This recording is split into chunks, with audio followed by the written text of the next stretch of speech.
NoFap is a growing online community that promotes abstaining from adult content and masturbation as a means of improving one's mental and physical health, as well as one's relationships. While some people have reported positive effects from following the NoFap philosophy, others have raised concerns about its effectiveness, its potential to cause harm, and its underlying beliefs. In this video, we'll explore the various critiques and controversies of NoFap. Number 1. Lack of scientific evidence. The NoFap movement is based on the assumption that adult content and masturbation are harmful to one's physical and mental health. But there is limited scientific evidence to support this claim. Some critics argue that NoFap is based on pseudoscience, which is a belief system that appears to be scientific but is not really supported by empirical evidence. They point out that the claims made by the movement are often not based on rigorous scientific studies, but instead on anecdotal evidence or personal beliefs.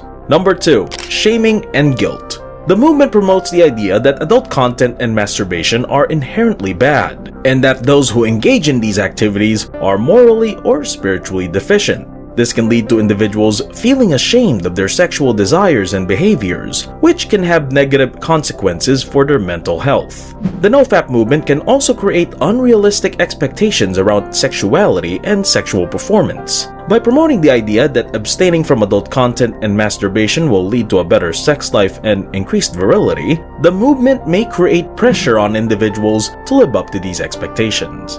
Number 3. Overemphasis on abstinence. While some individuals may benefit from abstaining from these activities, critics argue that a more balanced approach to sexuality is more realistic and beneficial for most people. Abstinence-focused approaches such as NoFap can be problematic because they promote the idea that the only way to achieve sexual health and fulfillment is through complete avoidance of certain behaviors. Also, complete abstinence from sexual behavior may not be feasible or desirable for everyone, as it is a normal part of human experience. Number 4. Misogyny and sexism. Critics argue that NoFap promotes the idea that women are responsible for men's sexual desires, and that it is up to women to control men's sexual behavior. This reinforces harmful gender stereotypes that portray men as uncontrollable sexual beings, and women as responsible for policing men's behavior. This can lead to women feeling objectified and dehumanized, while also contributing to a culture of sexual harassment and assault. Moreover, the NoFap movement often promotes a narrow and unrealistic view of sexuality that reinforces traditional gender roles and expectations. For example, the movement may promote the idea that men should be sexually aggressive and dominant, while women should be submissive and passive. This reinforces harmful gender stereotypes and can be harmful to both men and women, as it limits their ability to express their sexuality in ways that feel authentic and fulfilling.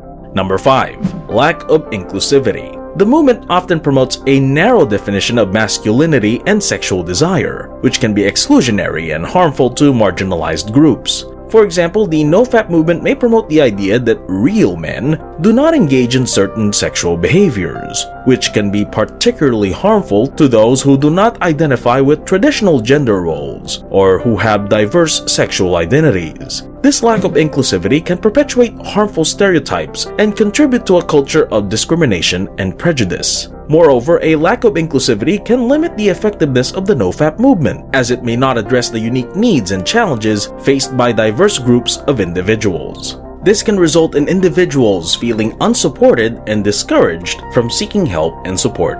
Number 6. Pseudomoralism.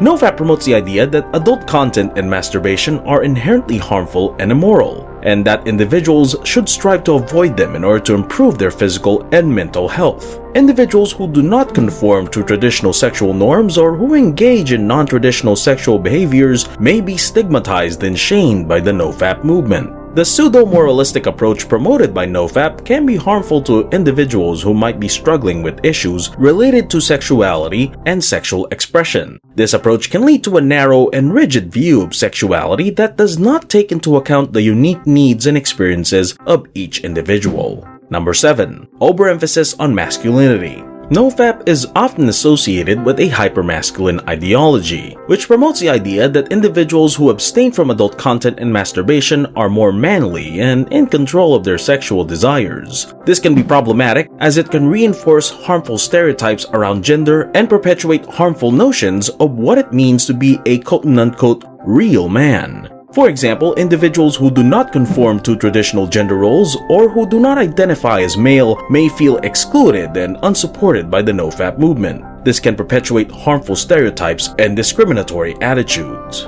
Number 8. Potential for compulsive behavior. While the NoFap movement aims to reduce compulsive adult content and masturbation use, some critics argue that the movement may actually reinforce compulsive behavior in some individuals by promoting an all-or-nothing approach to sexual desire. This all-or-nothing approach may also create a sense of pressure to achieve perfection, which can be stressful and counterproductive. Moreover, the NoFap movement often focuses on the negative consequences of adult content and masturbation use rather than the positive aspects of healthy sexual expression. This can further reinforce compulsive behavior by creating a sense of fear and anxiety around sexual desire. Thanks for watching. If you like our stuff, subscribe for more motivational content. See you in the next video.